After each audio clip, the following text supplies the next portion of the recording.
Diana Braden is joining me this morning with Camp Millhouse. I'm so excited that you reached out and took my plea for everybody to contact me if they'd love to be highlighted, because I love nonprofits and I think it's so important to give you guys a little bit of spotlight. So thank you so much for doing that. Thank you for having us. Of course. So before we kind of get into an exciting topic, I want to talk a little bit about Camp Millhouse. For people who don't know, what is it? So we actually are celebrating our 85th anniversary this year. We are a residential summer camp for children and adults with disabilities.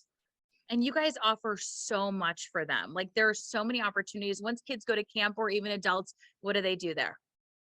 Absolutely. So we do 6 one-week sessions during the summer where they come in, they stay with us the full week. They get to swim in a heated, fully accessible pool. We have arts and crafts, music, recreation, campfires. We own our own wheelchair art equipment, which is a unique way for them to get to do art. And we bring in other people to help as well. We might have a magician or do Zumba. We do all of our activities out here and accommodate each camper's individual needs.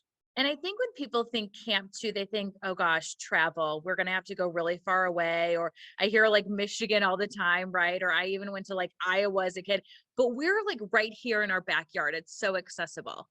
Yes, we are on the southwest side of South Bend, about 10 minutes north of North Liberty, but we do serve all of the Midwest states. We have campers who come from Illinois, Ohio, Kentucky, Indiana, Michigan, and one who comes up from Texas. Oh, I love that.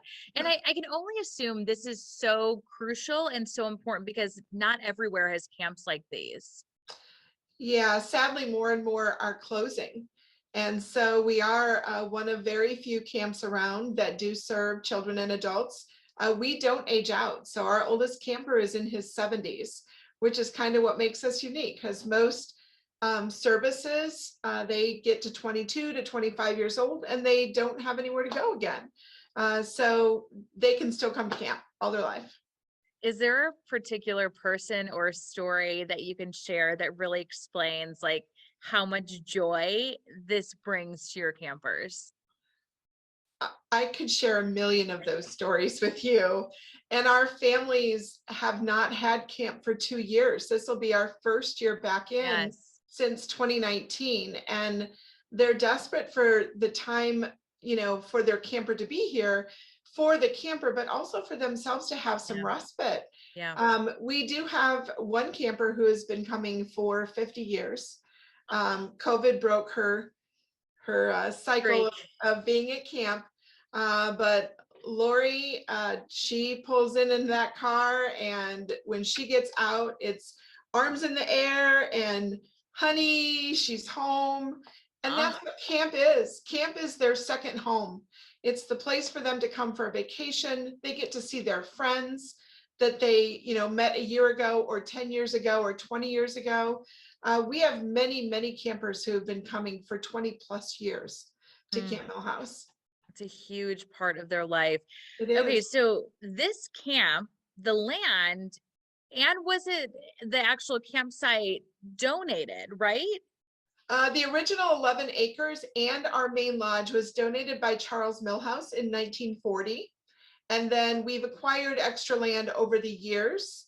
So we do sit on almost 45 acres of property out here. Yeah, it's beautiful. So you guys are celebrating a long time running, which means there has been a lot of use on the property for sure, which leads me to the conversation about this grant that is so important because there are some upgrades that you guys are really looking to make. So, and I know you've made some over the years, so maybe start with that, some changes you guys have made up until today, but then ultimately what this grant is for. Yeah, that's awesome. So we actually purchased this property from another local nonprofit in 2017. It was our home for all of those years, but we didn't actually own it. So since 2017, we've put new roofs on some buildings. We get new sidewalks installed. We're just doing them piece by piece because there's a lot of sidewalks at camp. So doing sections at a time.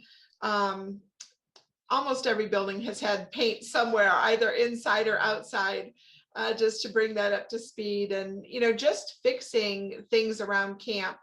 But in the summer of 2020, our lodge accelerated falling apart.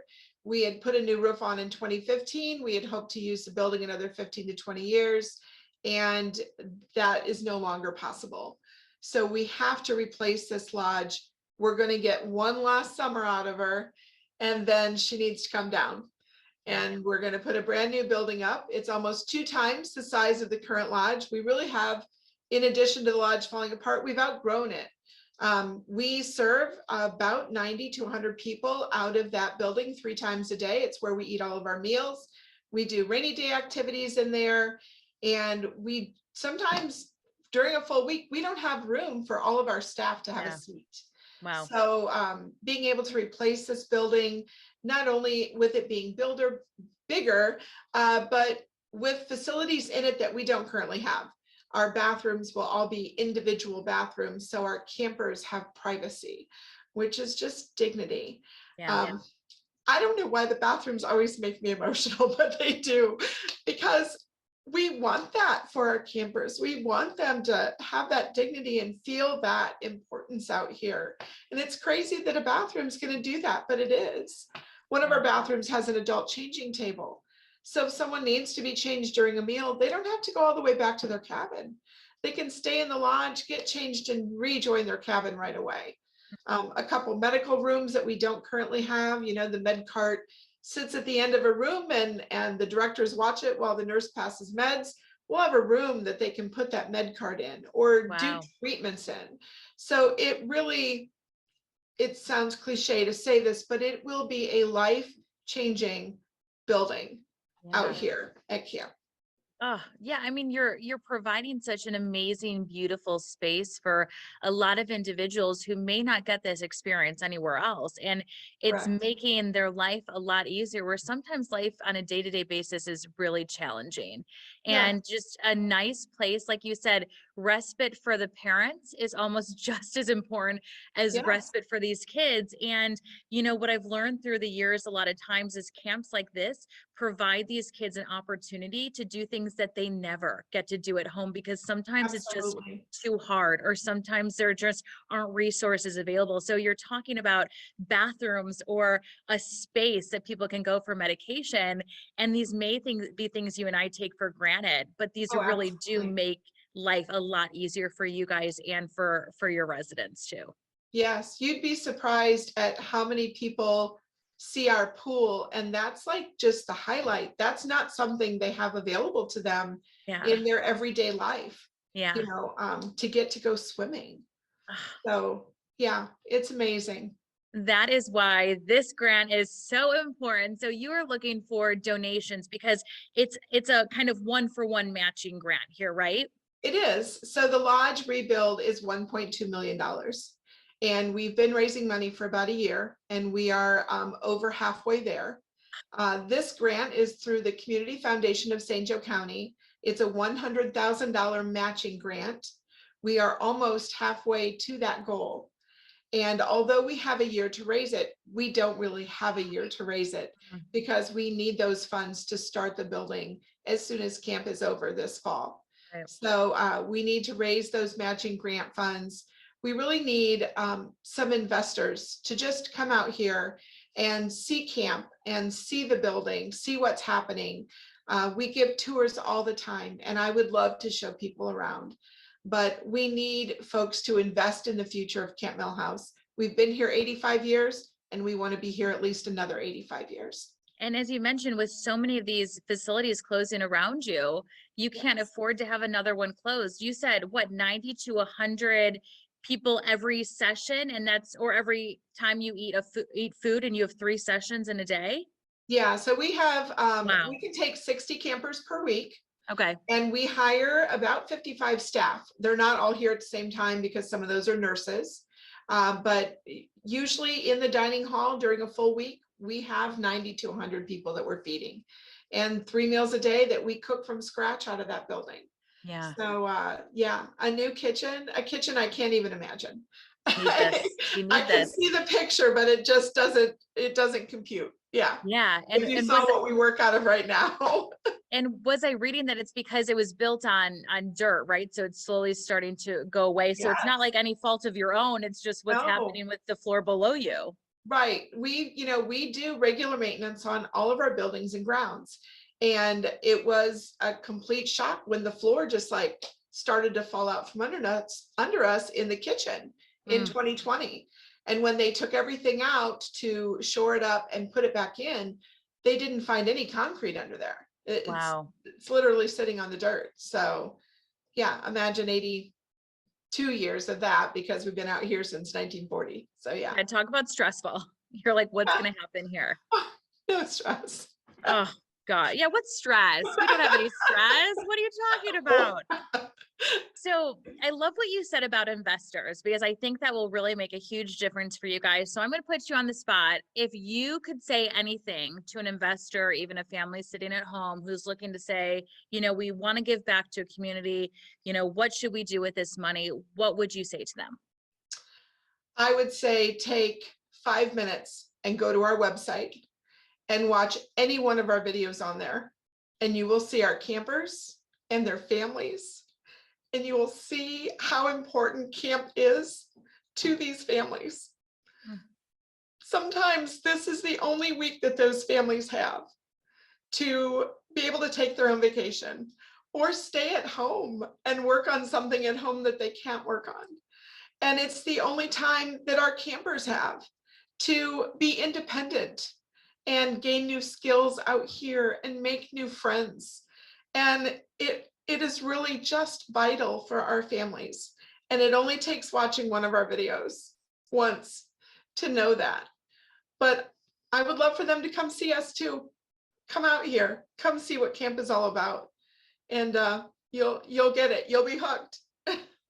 Ugh, and your passion, you got me hooked already just talking to you. Come on Um, out. yeah. So if people want to come on out, should they just email you guys? Should they Yeah. just call? What's the best way? They can absolutely email us at campmillhouse@gmail.com, or they can call us. All of that is on the website. Our number is 574-233-2202. And there's a wealth of information on the website. You can donate online. Our Amazon wish list link is there. There's a whole page about the lodge with all of those renderings. Like you said, you had seen the renderings are on there, information about our history, our videos from previous years, and tons of pictures. Oh, well, I know we are going to get there. I know people are going to help you Yes. guys out. So since you're going to be around for another 80 something years, Yes. what is the best way for maybe families to sign their kids up if they want to go to camp? Get on the mailing list. That Okay. is the best way. We communicate with our families via email and just mail. But if they're not on the mailing list, then they don't know when we are going to start registration, and all of the activities that are going on. Folks can also follow our Facebook page. We post a lot on there. We always post our events on there and our registration information. So following Facebook and sending us information to get on the mailing list. There's a link on the website to do that as well. Well, thank you for hopping on with me. You guys are certainly a Thank gem for our you. community, and I don't want to lose you. So whatever I can do to help. Is there anything else we should know or anything else you want to add? We're still hiring Okay. for the summer. So we are full this summer. We can't take any more campers. Okay. We're taking less because of COVID this year. But we are full for campers, but we still need cabin staff. We still need lifeguards. We still need nurses. We need help getting camp ready. We've got weeds that need to be pulled and just stuff that needs to be moved around camp. And there's only 2 of us that are full-time year round. So help is vital as well. Well, hopefully this will help you out. Yes, I think so. Thank you so much. And seriously, please come visit. Come My visit us this pleasure. summer. And I definitely need to come out. You can hold me to that. Yes. I'll be out there for sure. Okay, bring Trisha. Okay. You guys come out in the morning or I'll bring something. Matt and Melissa too. We'll all just come out for a little Yeah. road trip. Melissa knows where we're at. Yeah, exactly. Perfect. Thank you so much.